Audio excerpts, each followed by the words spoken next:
উত্তেজনার ঢেউ সাগরের পর সাগর পেরিয়ে আছড়ে পড়ছে মধ্যপ্রাচ্যে। ইরানে হামলার শঙ্কা কেটে গেছে নাকি আশঙ্কা আরও বাড়ছে?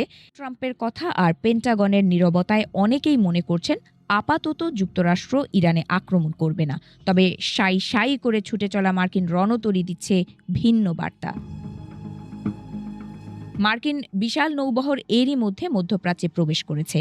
খুব তড়িঘড়ি করে ইউএসএস আব্রাহাম লিঙ্কনের এই মধ্যপ্রাচ্যে ছুটে যাওয়াই আসল সন্দেহ উদ্রেক করছে। কারণ হামলার পরিকল্পনা না থাকলে এত তাড়াহুড়ো করার কথা নয় বলেই মনে হচ্ছে অনেকের। এদিকে ইসরায়েলও বারবার বলছে আমেরিকা এখনও ইরানে হামলা করবে না, এমন কোনো সিদ্ধান্ত নেয়নি।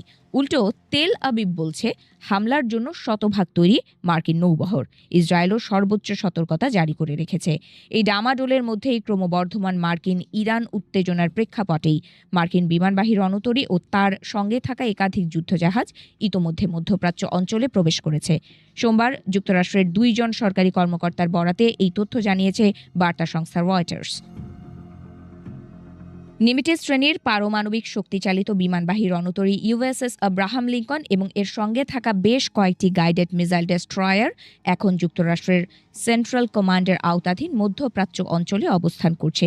এই মোতায়েনের মাধ্যমে যুক্তরাষ্ট্র তার বাহিনীকে সুরক্ষা দেওয়ার পাশাপাশি প্রয়োজনে ইরানের বিরুদ্ধে সামরিক পদক্ষেপ নেওয়ার সক্ষমতা আরও বাড়ালো বলে মনে করছেন বিশ্লেষকরা। এর আগেই ট্রাম্প বলেছিলেন যুক্তরাষ্ট্র একটি আর্মাডা বা বিশাল নৌবহর মধ্যপ্রাচ্যের দিকে পাঠাচ্ছে। তবে একই সঙ্গে তিনি আশাবাদ ব্যক্ত করেন এই সামরিক শক্তি ব্যবহার করার প্রয়োজন যেন না পড়ে।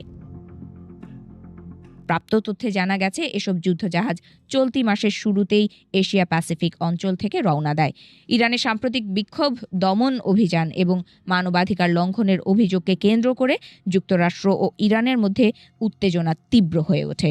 বিক্ষোভ চলাকালে বহু মানুষ নিহত হওয়ার খবর সামনে আসার পর প্রেসিডেন্ট ট্রাম্প একাধিকবার হুঁশিয়ারি দেন, ইরান যদি প্রতিবাদকারীদের হত্যা অব্যাহত রাখে তাহলে যুক্তরাষ্ট্র হস্তক্ষেপ করতে পারে। তবে সাম্প্রতিক সময়ে ইরানের অভ্যন্তরীণ পরিস্থিতিতে কিছুটা পরিবর্তনের ইঙ্গিত মিলেছে। ট্রাম্প দাবি করেছেন তাকে জানানো হয়েছে যে হত্যাকাণ্ডের সংখ্যা কমে এসেছে এবং বর্তমানে বন্দীদের মৃত্যুদণ্ড কার্যকরের কোনো পরিকল্পনাও নেই, যদিও এই তথ্যের স্বাধীনভাবে যাচাই করা সম্ভব হয়নি। উত্তেজনাপূর্ণ পরিস্থিতিতে অতীতেও মধ্যপ্রাচ্যে সামরিক শক্তি বাড়িয়েছে যুক্তরাষ্ট্র। বেশিরভাগ ক্ষেত্রেই এসব পদক্ষেপকে প্রতিরক্ষামূলক বলে দাবি করা হলেও গত বছর ইরানের পারমাণবিক কর্মসূচিকে লক্ষ্য করে চালানো জুন মাসের হামলার আগে বড় ধরনের সামরিক সমাবেশ করেছিল ওয়াশিংটন। এবারও শুধু নৌবহরই নয়, মধ্যপ্রাচ্যে অতিরিক্ত যুদ্ধবিমান ও আকাশ প্রতিরক্ষা ব্যবস্থা পাঠাচ্ছে পেন্টাগন। পাশাপাশি অঞ্চলটিতে একটি বড় সামরিক মহড়া চালানোর ঘোষণা দিয়েছে মার্কিন সেনাবাহিনী।